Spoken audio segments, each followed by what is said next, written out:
the belief of forever only lasted for 2 weeks. Traitors, people who committed treason, were punished in very hostile ways. Maybe now they're punished by getting albums written about them. When you view something as fated, you're not gonna pick up on red flags. It's very evident to me that it's ruining her life. It's ruining her dignity, which to me is frightening. It's not like just like a hyperbolic word. It's a heavy word that has a lot of historical context. It's a very pointed word. It's not a random word. Nothing is ever random with Taylor. Instead of bows, instead of coquette, the aesthetic here is functioning alcoholic. Hi everyone, welcome to this video. Today we are going to be doing an in-depth literary analysis of the song Fortnight by Taylor Swift from her album The Tortured Poets Department. We're going to be discussing the song meaning for the song Fortnight. I'm going to go lyric by lyric, analyzing the diction, the word choice, the connotation of those words. We're going to break down some metaphors here and talk about what this song could mean. If you are new here, hi, it's me, hi. I analyze song lyrics through the lens of literary analysis. I cover different artists, but a lot of Taylor Swift. So far, I have over 50 Taylor Swift analyses, and there is more to come. It's all very exciting. You guys, let's do like a mental health, emotional health check-in. Like, how are we doing? How are we feeling about this new album, this new double album, shall I say? I am still kind of overwhelmed by all of the new material we have. I did do a reaction to both the Tortured Poets Department and the anthology. As I am recording this, my reaction to the Tortured Poets Department is already up. I don't know if I'm going to post the anthology reaction before or after this video, but regardless, it's coming if it's not already on my channel. I do have a few favorites that I've noticed I've been going back to and listening to on repeat. And the one I've been listening to the most, it's like kind of funny. It's it's high school. It's high school, and it's because it sounds like the songs of my adolescence, you guys. I'm like so in my feels with that song. I also love a good guitar. It's just, you know, late 90s, early 2000s vibes, and it makes me feel very joyful to listen to music that sounds like that, and Taylor does it really well. So I've been listening to High School a lot, which may come as a surprise to a lot of people because it seems like it's just like an extra song on there, but I really vibe with it. I don't think there was really much to analyze from it, but it's an excellent song that I really enjoy. And it sparks joy, okay? Sparks joy. This song is not going to be decluttered from my playlist. I've also really been loving Fresh Out the Slammer. I've been liking Fortnite too. I've listened to it a few times on repeat, but Fresh Out the Slammer seems to be the one that I tend to go back to for now, and I've been listening to it over and over again. I also really enjoy The Black Dog quite a bit. I like Guilty as Sin a lot as well. This is going to change, right? There's only so much music I can listen to on repeat. I need to kind of cycle through everything, but that's where I'm at right now. I really would love to know where you're at on the Tortured Poets Department journey. I love this journey for us. Let me know where you guys are at in regards to your favorite songs. And let's dive into our analysis of Fortnight from the Tortured Poets Department. I have already discussed this when I did my tracklist analysis and predictions video. I'm going to link that down below. I do have a playlist of the Tortured Poet Department analyses from before this album even dropped. It's about 5 videos. But in that video, I talked about how Fortnight is defined as 14 days, as 2 weeks. And I also talked about how this is more of an English or British sort of word. I put a screenshot of the definition, and in the definition, it literally explained how this word is not really used in American English. It's far more common in Great Britain, right? That's where it's mainly used. In that video, I talked about how this could be indicative of the person it's about. And at that time, I was like, oh, it's probably about Joe Alwyn. And before we even get into this, I want to give the disclaimer that we don't know with certainty what any of these songs are about. We don't even know if they're autobiographical, right?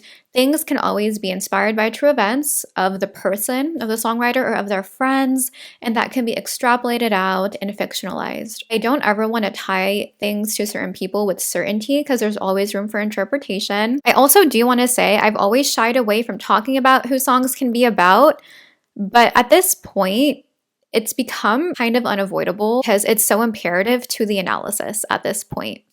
It just makes everything make more sense when we try to connect it to Taylor's life in a way.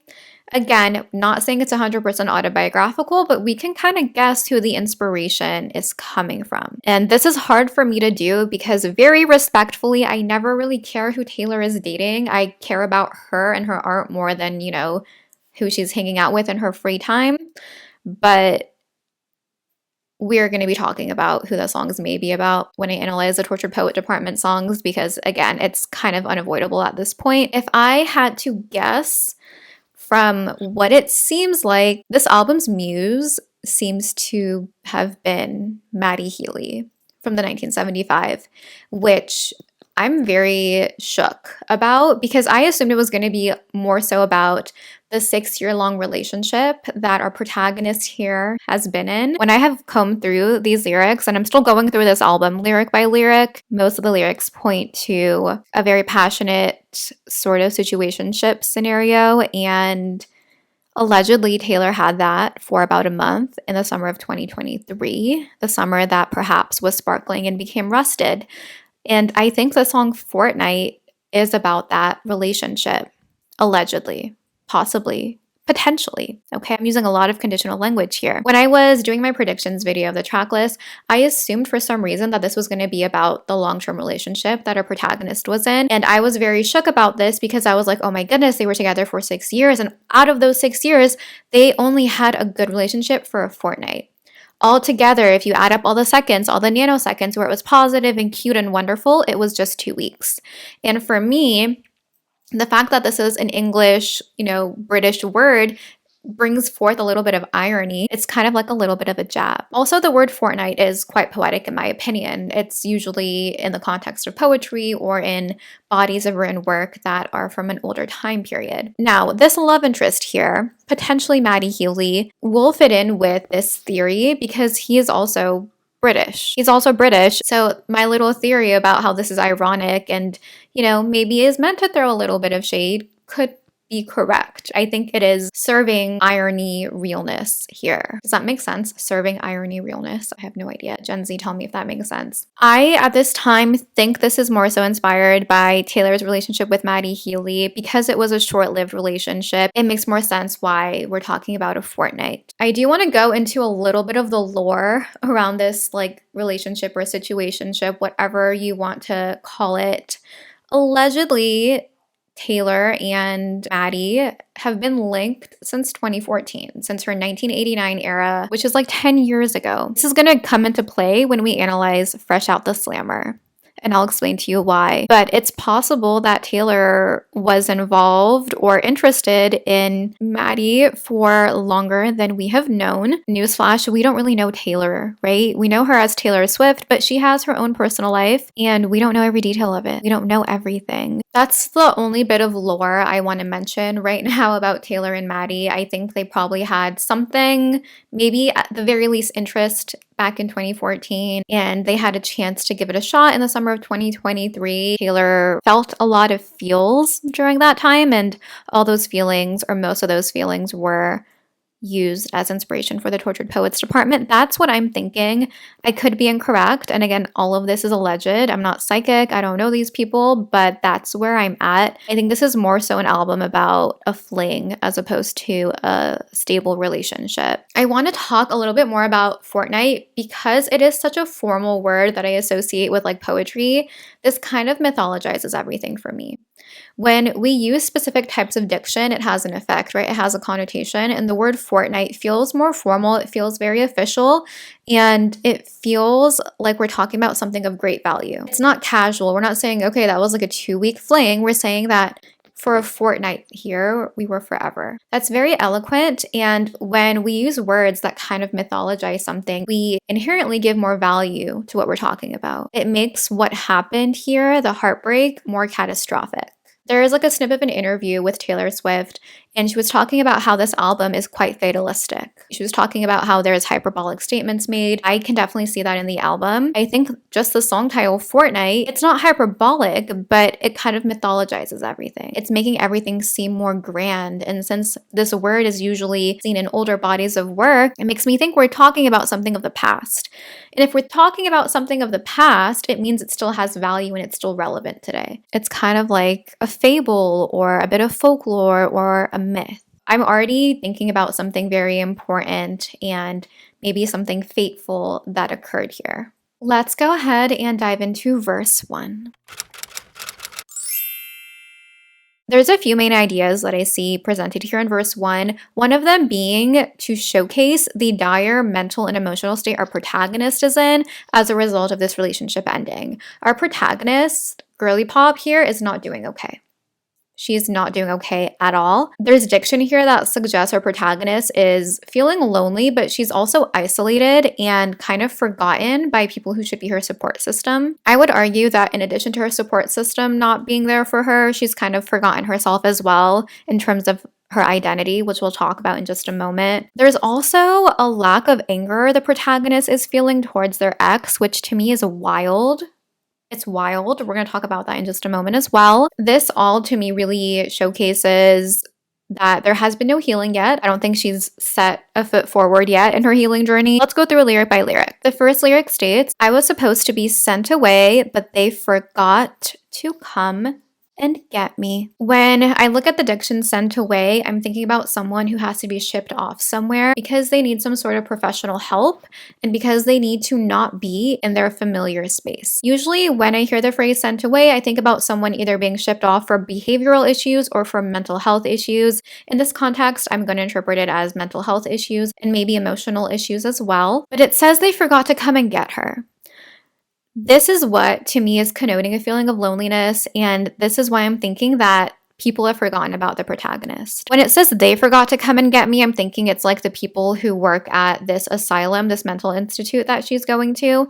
And the reason I say asylum is because of the music video for this song. However, if they forgot to come and get her, wouldn't her support system like call them up and be like, OMG, you guys, you literally forgot about someone who needs your help? Like, I can drop them off, or can you please like come? But it doesn't seem like they did that. So that's why I'm thinking our protagonist either feels forgotten or is literally being forgotten in her time of need. Another way to look at it is that our protagonist maybe didn't tell anyone that they're coming to get her. Maybe this is a journey the protagonist has chosen to undergo by herself. These mental or emotional issues, in my opinion, were catalyzed by the breakdown of this relationship. Then it says, I was a functioning alcoholic till nobody noticed my new aesthetic. The way I'm interpreting this is that the protagonist was an alcoholic for so long and no one noticed. So she was able to keep drinking and still functioning as a person in society. And she was able to keep this up for so long that it became her new identity. That's what new aesthetic means to me. It means it's become her new identity. That's her new Instagram feed, is being a functioning alcoholic, okay? Instead of bows, instead of coquette, the aesthetic here is functioning alcoholic. I want to talk about the word alcoholic and just alcohol in general. This brings forth the concept of altered states. I talked about altered states when I analyzed the song Cruel Summer. We'll link it down below for you. I also talked about it a little bit when I analyzed the song The Louvre by Lorde.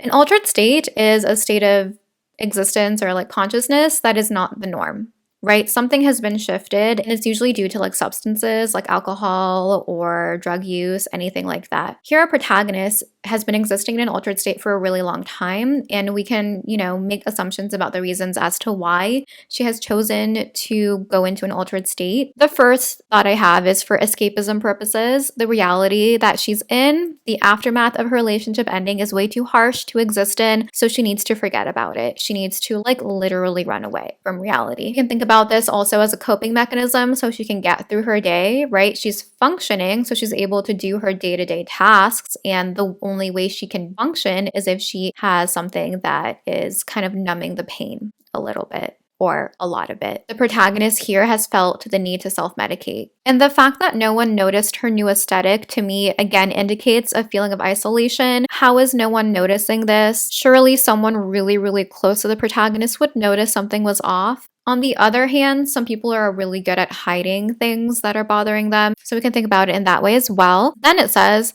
all of this to say, I hope you're okay, but you're the reason. And no one here's to blame, but what about your quiet treason. So in the first two lines, we can tell our protagonist is not doing well. To put it very, very lightly, she's not doing well at all. She's in a terrifying state of existence, in my opinion. Her mental state, her emotional state is not doing well. And she is a self-proclaimed alcoholic. So there's lots of issues going on right now. And to me, it's a dire sort of situation. That's how I am thinking about her state of existence. But then she goes on to say, I hope you're okay to her ex. I hope you're okay. Listen.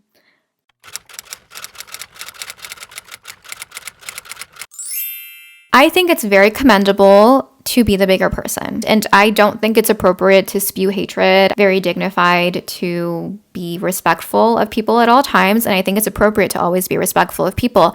However, I am not of the belief that you need to wish everyone well if they've wronged you. I don't think you need to. I don't think it's ever appropriate to wish anyone harm. I don't think that's ever appropriate. But you can just like not wish anything for anyone. You can just be neutral, right? You can just like not have to even go into that neighborhood of thought. You can just choose to not do that, right? If someone has wronged you so badly that you're an alcoholic and you need to be sent away to a mental asylum, let's just like not even wish them anything, right? We're not wishing them harm, but we're not wishing them well either. Like, no, let's not do that. I don't know if what I'm saying is controversial. To me, it's quite logical. If someone hurt you very, very badly, at one point, it's a disrespectful act to yourself to go and just be like, to them. I don't think that's dignified at all. I think that you're belittling yourself if you have cushiony feelings that you show for someone who has ruined you. And I'm not like victim blaming here, and I'm sure that the protagonist is thinking this in her head, or maybe she is trying to reach out to someone. The fact that she's doing this is very much indicative of her emotional state. She's in a very low emotional state, in my opinion, and I think she has low self-worth right now. I think the relationship here, the demise of the relationship really cut into her self-worth and her self-esteem. This is heartbreaking to me. If one of my friends was like in a horrifying state because they got betrayed by someone and they're like want to go back to them and say like they hope they're doing well, like I'm not going to stop anyone from doing anything, but like, girl, we would have a conversation. Like, why do you think that's necessary to do? Why? Again, never wish anyone harm, but we can just like not even think about them. And it's all ironic because she says, I hope you're okay, but you're the reason. So she has awareness that they're the reason for her state. I don't want to say that this is all one-sided. It's all this love interest's fault. I'm extrapolating this out, right? I'm not talking about Taylor, but in any sort of relationship dynamic, sometimes it may literally be one person who betrayed the other party. Sometimes it's like a mutual thing, but I think it's helpful to just kind of detach from the other person if you're in this dire of an emotional state.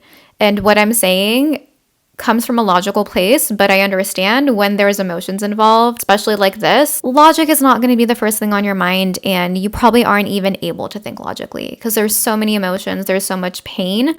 So I understand, you know, how the protagonist got here. Like, I get it. I'm analyzing here, right? Analysis, logic, they kind of go hand in hand. That's how I'm viewing everything. To me, this is very much indicative of, again, the dire state of her emotional state and mental state. What really gets me is the last line where the protagonist says, and no one here's to blame. I don't know why she said that, because prior she literally said that he's the reason. So like, I guess he's to blame if you said that.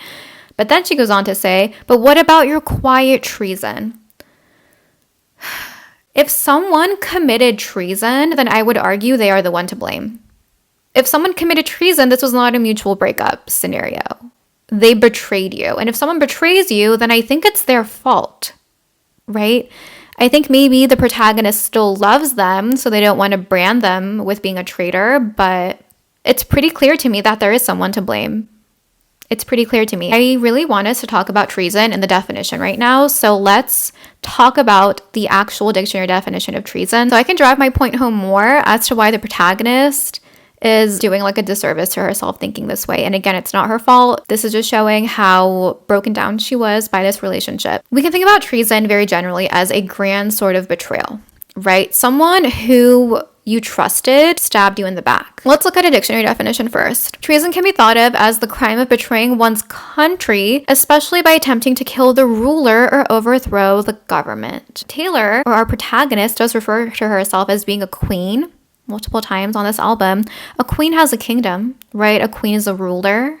Is she not? Another definition of treason is the action of betraying someone or something. The historical definition of treason is as follows. It's a crime of murdering someone to whom the murderer owed allegiance. We can think about this in terms of a metaphorical murder, an emotional murder. When you're in a relationship with someone, in a committed relationship, one could argue that you owe them allegiance, right?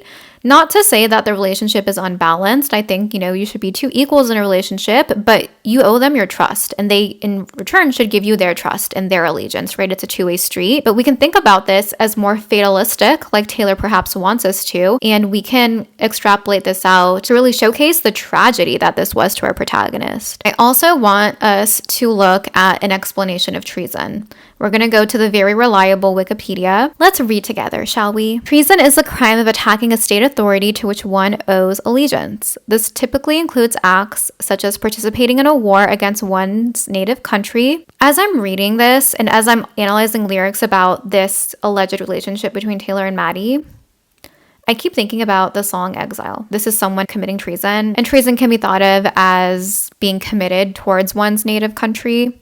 They're exiling themselves in a way. I'm not saying these songs are related directly, but I've been thinking about the song Exile a lot as I've been looking at the lyrics to songs on this album. So again, this typically includes acts such as participating in a war against one's native country, attempting to overthrow its government, spying on its military, its diplomats, or its secret services for a hostile and foreign power, or attempting to kill its head of state. Let's think about the lyrics to The Smallest Man Who Ever Lived.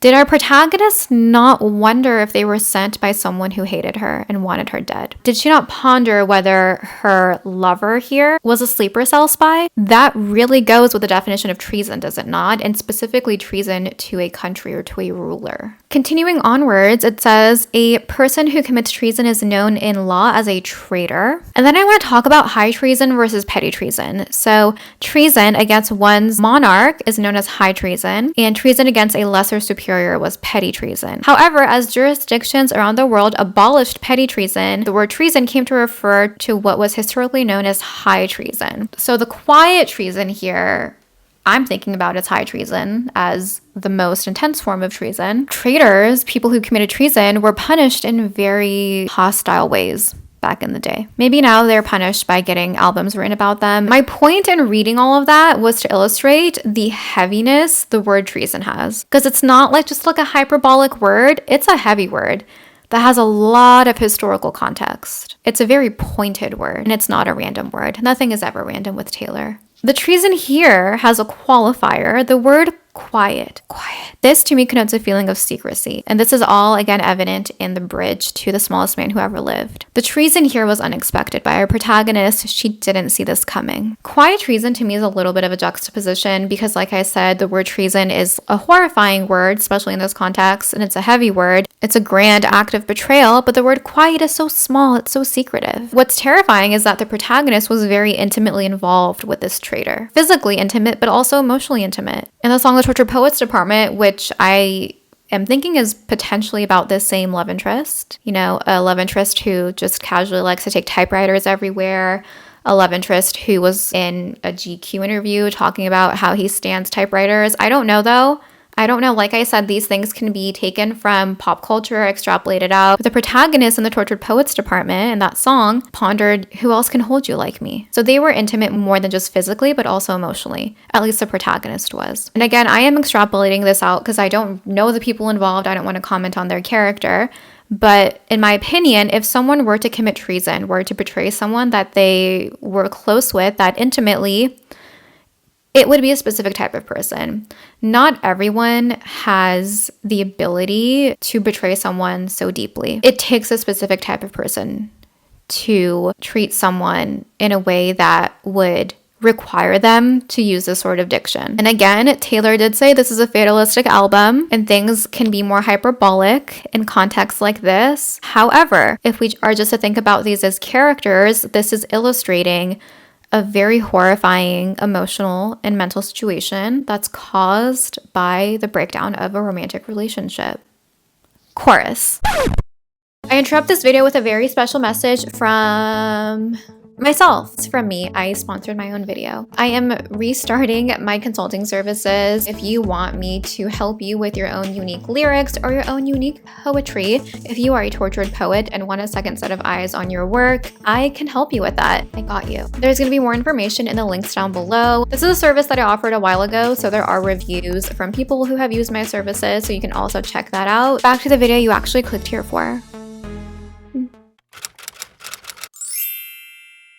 And for a fortnight there, we were forever. Just for a nanosecond of eternity, we were forever. This is really heartbreaking, you guys. And again, I initially thought about this in terms of the 6-year relationship that our protagonist may have been in. If this is autobiographical, we don't know. But when we look at the timeline of Taylor and Maddie being seen together, and again, everything is alleged, they were publicly together for about a month.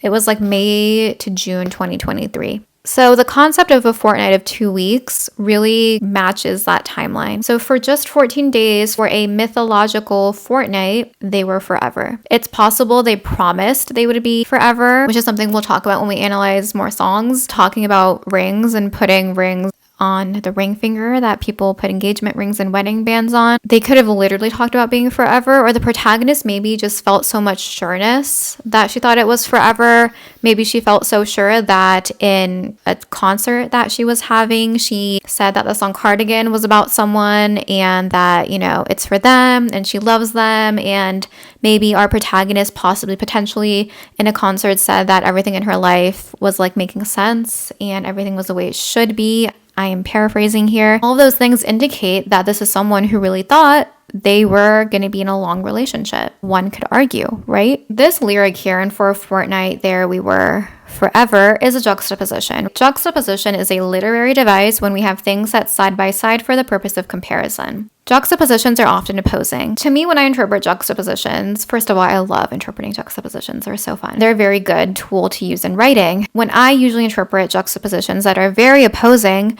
I always think about it in terms of energy. They're opposing energies, and when there's opposition, that usually suggests unbalance, right? If there's balance, everything just flows together.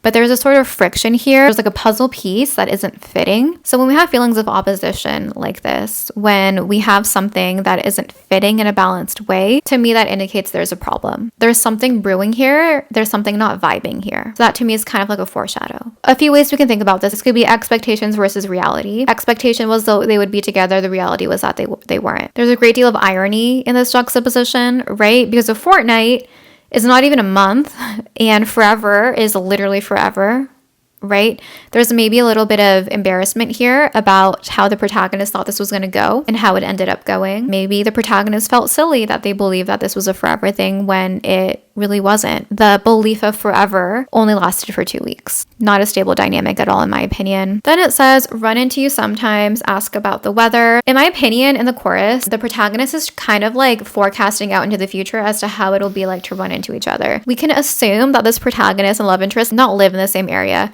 work in the same industry, potentially, and when someone works in the same industry, it's very possible they'll run into each other at events. The protagonist here is forecasting out, you know, I'll run into you sometimes, we'll do small talk, right? How's the weather over there in London? Oh my God, it's raining. Oh my God, no way.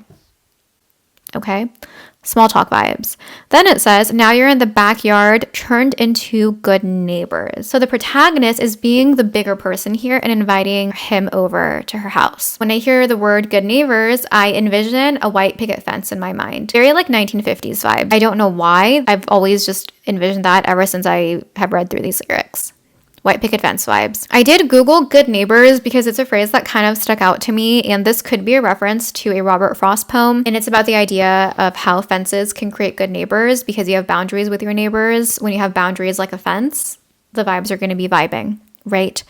I'm distilling that concept down a lot, But we can think about it in terms of that Robert Frost poem. We can also just think about it and analyze it in terms of diction and connotation. The phrase good neighbors here, to me, it connotes a feeling of being very cordial. Being cordial is not the same thing as being nice. Being cordial to me, especially being cordial with someone that you were very intimate with, it's very, like, it's a stark contrast. It's a stark contrast. So the protagonist is inviting over her ex-lover and his wife, as we'll see in a second, and, you know, they're good neighbors now. Okay, the diction good neighbors is void of any passion and it's void of anything of substance, in my opinion. It's a very hollow sort of word. And there's nothing bad with being good neighbors with people who are like actually your neighbors. But if it was someone who you thought you were going to be with forever, it's different. The protagonist is forecasting out that she invited her ex and his new wife over for like a barbecue in their backyard. Maybe they moved into the neighborhood. She's the bigger person here. They're just going to be cordial. They're just going to vibe. The wife is watering flowers. I envision this wife as someone who's perfect. 1950s vibes, makeup done, hair done, wearing a dress, doing yard work in a dress and like probably heels. Honestly, good for her. She's looking beautiful. She's always happy. It's 7 a.m. and she has a full beat and she's ready to take on the day. She's watering the flowers. Flowers bring forth lively energy, and this wife, her hydrangeas are always in bloom. Okay, they look perfect. Her garden, her lawn, manicured to perfection. The protagonist becomes jealous of this. There's hatred here because there's too much opposition to the protagonist. The protagonist is forecasting this out while she's in this state of needing mental and emotional health attention. So she is still not feeling that great, to put it very lightly. She's envisioning this perfect wife of her ex-love, and she's angry right now, and she's jealous, and she's like, I want to kill her. She wants to kill her. We can also think about good neighbors even more metaphorically as like the entertainment industry being a neighborhood. Again, they're going to run into each other potentially because they live in the same neighborhood, but they also have mutuals. Jack Antonoff was the one who kind of reconnected Maddie and Taylor. This has been said in an interview. This is not me like analyzing anything. This is literally public knowledge that was spoken about in an article. So they have mutual friends. They have mutual connections as well. When I think about the music video, perhaps the protagonist is forecasting all of this out, like this barbecue and the new wife, while she's in that mental asylum. We have the wife that I'm thinking about as being perfect, and our protagonist is in a very dark metaphorical cellar of depression and self-hatred. This again is indicating the emotional state and the pain the protagonist is in. The wife here hasn't done anything wrong. The protagonist hates her. Verse 2. Verse 2 is the protagonist talking about her current scenario. It's not a forecasting out scenario like in the chorus. It says, all my mornings are Mondays stuck in an endless February. That's very eloquent. I really enjoy that lyric. It is also very depressing. Mornings are a new start to the day. They're a new opportunity. So usually there would be a positive connotation with the word mornings. However, our protagonist's mornings are not chill vibes. They're not chill vibes at all. They are like Mondays, which are often dreaded by a lot of people, right? It's the day after the weekend. You want to stay in the weekend. You don't want to go back to work or school. So all my mornings are Mondays stuck in an endless February. There's different ways to think about February. Here it has a negative connotation because of the context it's in. We can think about February as being kind of gloomy. It's technically still the winter, and it's the point in winter where the holidays have passed, right? Like holidays ended in December. Sometimes there's an overflow of like holiday vibes into January. And when the holidays are over too, like in early January, late December, you can finally enjoy winter activities now. You're like, oh my gosh, it's winter vibes. And like January is when you're like, oh my God, winter. But then by February, people are out here being tired of it being winter. And they're just like, okay, like I'm ready for the next season now. Like it's cold. We don't have a Christmas tree up anymore. Like why are we, like, what are we doing, right? There is Valentine's Day, which is really cute, but I don't think this protagonist would enjoy that holiday this year. So that's how I'm thinking about February here. It's giving a vibe of nothingness. To me, there's nothing to look forward to when it's an endless February on loop. It's kind of just like a filler time. I'm not saying I believe this about February, but this is how we can interpret it because it has a negative connotation in this context. But the protagonist is on a loop, right? It's like Groundhog Day vibes. On a loop in a very mundane, gray or grage sort of area emotionally. Her mornings are not a new start. They're very emo. I took the miracle move on drug. The effects were temporary. The miracle move on drug could have been alcohol. Maybe it could be anything, any vices. I want to know what you guys think the miracle move on drug was. I'm thinking maybe just alcohol and drinking, but endless ways to interpret it. So let me know what you think. Also, if I didn't say this earlier, I'm not saying that I'm correct in my analysis. Everything can be interpreted in a multitude of different ways, and all of those ways have value. I'm just giving you my opinion and giving you some ideas. Not saying I'm correct. So there was a miracle move on drug, and if it's a miracle, it means it's going to work, right? But it didn't work the way it should have for the protagonist. The effects were only temporary, and she still feels stuck. Then it says, and I love you, it's ruining my life. Then this is when we have Post Malone in the background. I love you, it's ruining my life. I touched you for only a fortnight. Post Malone says, I touched you in the background. And then it says, but I touched you. There's a few things I want to talk about here. The protagonist is still in love with the ex. You can't help your feelings of love. You can't help it. But she is still in love with him and it's ruining her life. This is really evident for me in verse 1 where she's like being nice to him after he has ruined her life mentally and emotionally. So it's very evident to me that she still loves him. And it's very evident to me that it's ruining her life. It's ruining her dignity, which to me is frightening. Then it says, I touched you for only a fortnight. Of course, we can think about this literally, right? Physical intimacy. However, I find a lot of value in thinking about this in a more emotional way. I touched you emotionally. We were connected emotionally. Especially if this really is a dynamic that's been brewing for like 10 years. There's a lot of emotion behind that. Also, when we think about the lyrics to the Tortured Poets Department, which I would argue is about the same relationship this song is about, who's gonna hold you, who's gonna know you, right? There was an emotional intimacy, at least on part of the protagonist, towards this ex-love. Also, if this was actually a scenario where like something's been brewing for like 10 years, where it's to the point that when our protagonist is out of the metaphorical slammer, they want to call this person, then that means the protagonist probably views this as something that's fated. They probably view it as something that's meant to be. And when you view something as fated, you're not going to pick up on red flags the same way. I don't think you would, because it's fate, right? It's meant to be. There are going to be no red flags in that scenario. I mean, there are potentially, but you're not going to pay attention to them. They're not for you because you have fate on your side, right? I touched you for only a fortnight, so it was such little time. And this is again very ironic, such a short time period. However, there seems to be such long-lasting despair. Just from 2 weeks, just from a fortnight. The last lyric in verse 2 is really heartbreaking and it reminds me of All Too Well. It says, but I touched you. The word but. Diction matters, you guys. Diction matters. I know you guys have requested that I analyze All Too Well, the 10-minute version. I have recorded that analysis either 2 or 3 times all the way through, starting from literally like a few weeks after it was released, and I've just never been satisfied with my analysis. So eventually I will re-record it again and I will post whatever comes out of it. I'll just post it, but I'm not ignoring you guys. But in All Too Well, one of the main themes is that the protagonist in that song remembers everything, too well, as the song title suggests. But there is also this feeling of like, no, I remember it, so it happened. Like this was real, right? There's a feeling of the protagonist wanting to make sure she can prove to herself that this actually happened. We don't know if this is because she was being gaslighted or because the actions of the other person indicate that this didn't happen, but she was trying to prove to herself that, no, this happened. I remember it. I was there. I was there. Wind in my hair, I was there. I get a similar sentiment here. But I touched you. This happened. Like this happened, but I did that. But we felt that. I was there. It was rare. It was for a fortnight, but I was there. But I touched you. I remember it all too well. I get the notion the protagonist is trying to make herself kind of believe this because I get the notion there might be a little bit of doubt into how real this relationship was. And that's why the protagonist is saying, but I touched you. The word but indicates all of that to me. Diction matters. It has a really big effect. Chorus number 2. Chorus number 2 is very similar to chorus number 1. There are a few slight differences that we can go over. So instead of saying for a fortnight there we were forever, it says and for a fortnight there we were together. So it's a shorter relationship. In chorus 1 it says run into you sometimes, ask about the weather. Here it says run into you sometimes, comment on my sweater. This protagonist also probably loves fall, so she probably has really cute sweaters and the ex-love is complimenting her on that. Maybe he's not a good person, but maybe he has excellent taste in sweaters. I don't know. I don't know his life. I don't even know who this is about.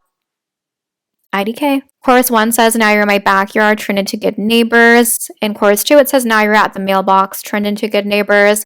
Very similar sentiment. Mailbox gives me even more intense white picket fence vibes. Chorus 1 said, your wife waters flowers, I want to kill her. But now, in chorus 2, the protagonist says that her husband is cheating and she wants to kill him.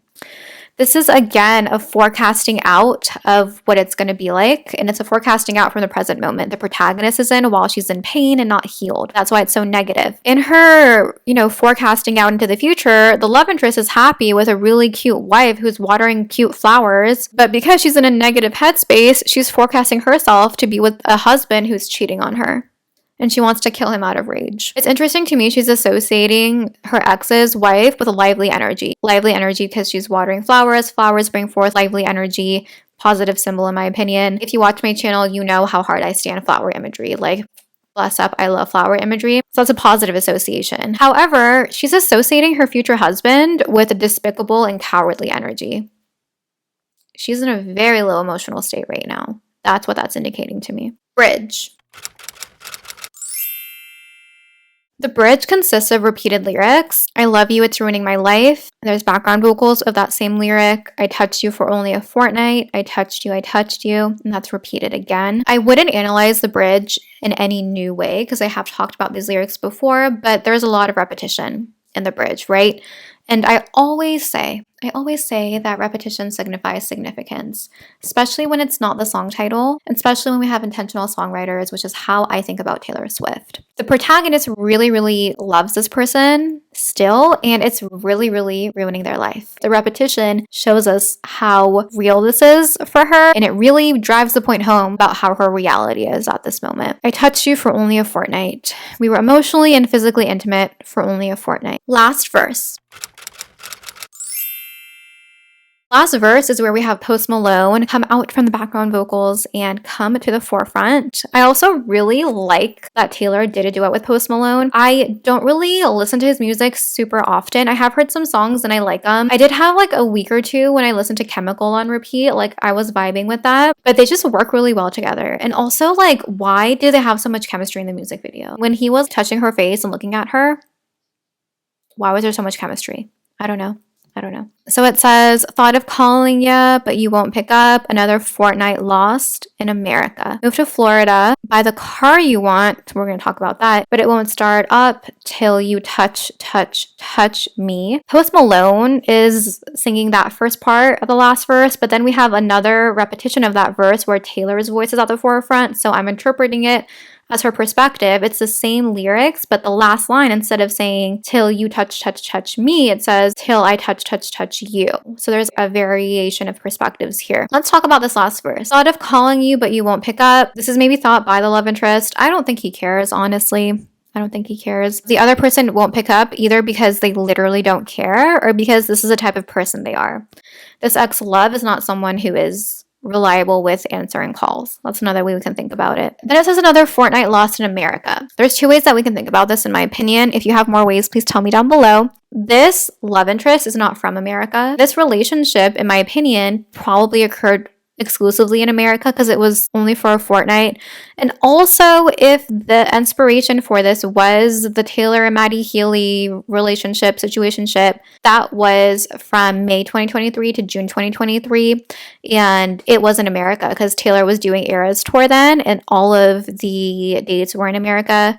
I remember it was reported Maddie was at 3 Nashville shows, so it was literally in America when they were together. He was pictured coming out of her Nashville apartment, if I'm not mistaken. Again, we don't know what inspired this, but it's very possible this relationship occurred in America. Another way we can think about this is in the context of the American dream. In another one of these songs, we have the phrase American dream mentioned, and there's two ways to interpret that as well. We'll get into that whenever we analyze that song. I don't remember what song it is right now. Like I mentioned earlier in this analysis, for some reason when I'm thinking about them being good neighbors, I just envision a white picket fence, which is pretty much the symbolism for the American dream. But another fortnight lost in America. They had this fortnight in America and it was for no purpose. There was no value to it at the end of the day. It's another 2 weeks wasted in America. Then it says move to Florida, buy the car you want. We have a song called Florida on this album. And it's about the protagonist wanting to escape to Florida. Maybe that's why this is here. Then it says, buy the car you want. And in my opinion, this is linking the song to The Smallest Man Who Ever Lived, because there's a lyric in that song about that love interest crashing her party and the rental car he had. So I think this is like a rental car reference. And why would someone have a rental car? Oh, because they're in a country that they don't reside in. She's saying move to Florida so they can escape from everything and buy the car you want so you don't have to rent a vehicle, but it won't start up till you touch me. So we can think about a car. It could be literal. We can think about it as a transportation metaphor, right? It takes you from place to place. Literally. Metaphorically, it can take you between different emotional states, different mental states, different spiritual states. However, if a car is not starting, it can't take you to those different intangible places. It can't take you to those locations within. You're stuck. This protagonist is perhaps saying, you're going to be stuck and you can't get to moving again until you touch me. Until you emotionally touch me, until you maybe unghost me, until you reply to my messages, until you give me closure. That's one way we can think about it. The very end of the song, it's kind of a flip of that perspective. It won't start up till I touch you. I also need to touch you emotionally and have a conversation with you and get closure. That's kind of how I'm thinking about it. Maybe not even closure. Maybe like I just literally need to tell you something. Like I don't even want to get back together with you. I just want to know. The Smallest Man Who Ever Lived at MP3. And that is the end of this song. This song is pretty intense when you analyze it, or the way I'm analyzing it, it's pretty intense, but the vibes really vibe with this song. I get some strong 80s energy and I really like it. Let me know what you guys think about the song Fortnight. If you have any different theories, please leave them down below. I really enjoy it when you guys join the conversation in the comments. Check out my consulting services down below in the description if you're interested. And thank you so much for watching. I really do appreciate it. And I will see you in my next video. Bye!